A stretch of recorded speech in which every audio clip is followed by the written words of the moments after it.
Hey everyone, JCS StarCraft here, bringing you Game 3 of the Craft Cup number 5 finals between NightEnD and MaNa. So, action getting started here on Delta Quadrant. NightEnD going to be spawning as the green Protoss in the bottom right-hand corner, and MaNa going to be spawning as the red Protoss in the upper right-hand corner. So, pretty interesting play from the two of them so far in this Protoss versus Protoss final. Both players incredibly strong, MaNa ranked something along the lines of the 32, I think, in the world right now on SC2 ranks with 1,400 ladder points, and NightEnD meanwhile with 1,300 ladder points, so very close behind, but ranked 128. So very crowded field at the top. A lot of players are playing StarCraft 2, and really great to just see a lot of fun variety of play out there right now. Both players in the first game did a double proxy against each other. MaNa with kind of a later proxy, maybe in reaction to what his opponent was doing, but ultimately was able to take the first game. NightEnD, meanwhile, used a very interesting unit composition of charge lots and Phoenixes plus Colossus to take out the Blink Stalker Colossus Sentry combination from MaNa. So really interesting play from both players. We're not seeing exact mirror matches, so always fun to watch. NightEnD opting not to touch the middle. I'm not entirely sure why. Just running by there, I think that normally if you run and just touch that, or even possibly just stay here for one moment if you get your scout out early enough. I forget which player I saw do that, but if you can run out to the tower very early, there's a good chance that you can catch your opponent dashing by on their first pass. But instead it looks like NightEnD trying to avoid the tower. And MaNa going to be running straight across the tower as he's going to go straight down to the cross position. NightEnD looks like he's going to be getting the first scout on. And looks like a pretty normal build for him at this point. Nothing crazy. Wasn't able to figure out where his opponent was early enough on to do any sort of crazy proxy. Although you never know with NightEnD at this point what he's going to do in this match. Just going to start poking away at the pylon, and a very standard opening for his opponent, getting that cybernetic score down. So chrono boosting away, both players are going to be pretty even to begin with. NightEnD has not, maybe waiting right now to throw down, and there goes the cybernetic score. So slightly behind as he has a little bit of a delay. It looks like he's going to have a slight, nope, he's still actually behind also in his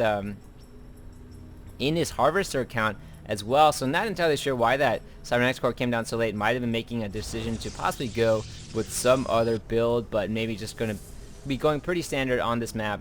Delta Quadrant, of course, one of the new standard maps that a lot of action has been going down on. There is a natural expansion right here with debris in your backside that does have cliffs, so a little bit harder to defend against some sort of harassment. The other natural, quote-unquote, two naturals right out in front at the top of your ramp, although there's this huge opening to defend against, so it might be a little bit more difficult to defend there as well. Most players are opting to take out their debris in the backside, as it is a little bit easier to defend. But a lot of fun play can be had, as you can, for Protoss players, you can summon in pylon right here and just a proxy warp all the way across straight into the backside and the back door. So should be interesting to see whether or not that's going to occur in this game at all. Both players are very high on the APM right now, something like 200 versus 225. So MaNa winning the APM war. Not that that means anything, but just shows how agile their fingers are as they are clicking away and alternating between their hotkeys, jumping through, and things of those natures. So looking at right now, pretty much going to be a mirror match. We might be, again, both players favoring that 3-gate robo, or in MaNa's case, getting that 2-gate robo to start with and just applying that pressure out. MaNa going to be pumping out his first observer, going down across the field, and it looks like this game he might be changing his unit composition in the last game, as he might have been a little bit baffled why his Blink Stalker Sentry combination with the Colossus was unable to take out his opponent's charge lot with Colossus. I think a big part of that were the Phoenixes, who were able to take free shots at the Colossus in the air, and the NightEnD did have a few more immortals on the ground. So while the Stalkers were firing away at the Phoenixes or anything else, the Immortals were just pounding the Stalkers as best as they could. MaNa going to start working down on the debris in the backside and going to be getting a scout out. Really interesting about last game was that MaNa was scouting the entire time, was able to follow his opponent's army. NightEnD did not build a single observer, and in this situation still not building an observer. So very interesting to see that even with the scouting going down, MaNa is having a very hard time defeating his opponent. So a good mix of units from NightEnD, as he doesn't really have any weaknesses right now, even though he's being scouted out.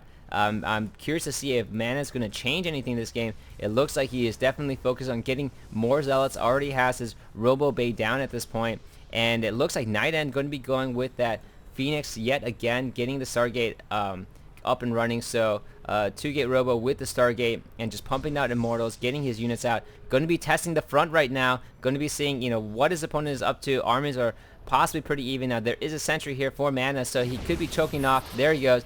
Isolates 2 of the Zealots, and unfortunately for them, they're just going to suffer to the range units of MaNa. So NightEnD forced to retreat. MaNa, of course, seeing that the entire time, knew that that was coming, ready to defend, and had his sentry out on the ramp, ready to go. NightEnD has to test and kind of see what his opponent is. He is not scouting his opponent out, so he doesn't really know what his opponent has until he runs in there and actually engages it himself. NightEnD now going to be using his Phoenixes to do the scouting for him, as he did in the last game. As the Phoenixes provide, they're very fast in the air, have a good amount of shields and HP, so can take a good amount of hits and can also pick up the probes and do some graviton attacks. So 2 different scouting methods, 2 different styles of play. Getting in there now, he is able to see everything. That Stalker barely going to be able to do much to him, and going to be able to fly around. Once that second Phoenix comes out, he will be able to do some harass if he needs to. And it looks like while the debris was cleared, no expansion again for MaNa, as his opponent, he knows that his opponent is one basing yet again and just trying to bulk up and going for kind of an early push once he has a sufficient number of units. Probably won't be expanding until the 12-minute mark, like the last time, and just pumping out more Phoenixes as well. MaNa doesn't want to expand. Once you expand, you're going to be caught a little bit off guard, as you weren't making units. The money that you spent expanding was spent, not on the unit count. So looking at the army count, both players dead even, 82, temporarily supply blocked on both sides, but both of them continuing to bulk up. Right now it looks like looking at the unit composition for NightEnD, 4 Phoenixes, 3 Immortals, and 12 Zealots. So very interesting to see. Is there a Twilight Council? I don't see a Twilight Council out on the field, so charge is not researched yet. And MaNa thinks that he can take it right now, or at least can apply a strong amount of pressure, as he does have more Colossus. He does have 2 Colossus in the air against these no charge lots, no charge for the Zealots. This should be very interesting. He is pushing in already. Phoenix is trying to take and trying to shoot down do the best they can, doing that cool little flight thing that they do, hovering in the air like the hummingbirds that they are, and just kind of a big battle going down in the front. Trying to kite away the Colossus, and right now, even with the chokes going down, there are just so many Immortals out that they can take free shots at the Stalkers. The Stalkers are trying to fire and keep the Zealots away, and wow, this is completely backfiring on MaNa. MaNa, who has complete sight of everything. This build by NightEnD just seems to be dominating the Colossus Stalker Sentry combination of his opponent, and able to lift off the Immortal and take shots at it as well. So very interesting build by NightEnD. I think MaNa right now just kind of stumped. Probably hasn't experienced fighting this too much, and his army is just looking at the units lost tab. Yeah, in every engagement he seems to lose pretty badly, even though the armies are pretty even to begin with.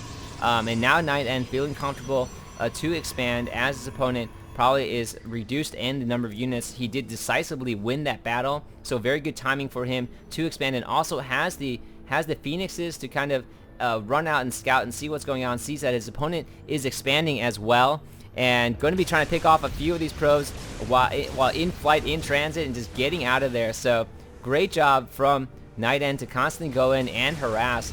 Very effective against his Protoss opponent, who's building a very standard play as well. But the Colossus are far less effective when the Phoenixes are firing at them, and while the Stalkers are trying to shoot down the Phoenixes, they're getting blasted away from the Immortals. The Immortals do about 50 damage to Armored, so they can basically 4-shot, I think, Stalkers. Is that right? 160? Yeah, pretty much like 4-shot a Stalker, but if you have them in a group of 4, they will 1-shot Stalkers one by one, so if focus fire is going down, those Stalkers will pop very quickly. And just really, really interesting that NightEnD doesn't even care that he's being scouted, probably assumes that his opponent does have observers out on the field. Doesn't bother him at all. I mean, he's getting free scouting in right now too, although he's working a little bit harder for it. Able to pick off a few probes and eking out a slight economic advantage right now, 35 over 30 harvesters. So slowly just kind of poking away, taking his time, and able to, at this point, has because of that battle, is going to stay ahead pretty much the entire game in army count. So I think MaNa really needs to try to do something, change something up just a little bit, and see if he can pull ahead. Meanwhile, it looks like the Phoenixes are just be lifting up the Stalkers into the air, who are trying to stop them. Now that he has so many Phoenixes, sending in just a few Stalkers is not going to be enough, and MaNa just losing more units and more units as to this Phoenix army right now, and just annoying the heck out of MaNa at this point. MaNa does realize that he is behind, might need to take a risk and take another expansion at this point, as he's going to have a very, very hard time catching up. Finally, an observer is out for NightEnD, so there that ends the free scouting and the free map hack for MaNa at this point. NightEnD now just constantly trying to harass, pulling away his units, making MaNa work as much as humanly possible, and catching the Stalkers a little bit off guard as well. In this game, MaNa has gone with more Zealots because he knows that his opponent is mostly a Zealot army, doesn't have that many Stalkers, and these Phoenixes are just doing an incredible job. Looking at each one, multiple ones have multiple kills, 3 kills almost each. So looking at the income tab, at this point, MaNa, even though things are pretty even, is pulling away in his harvester count.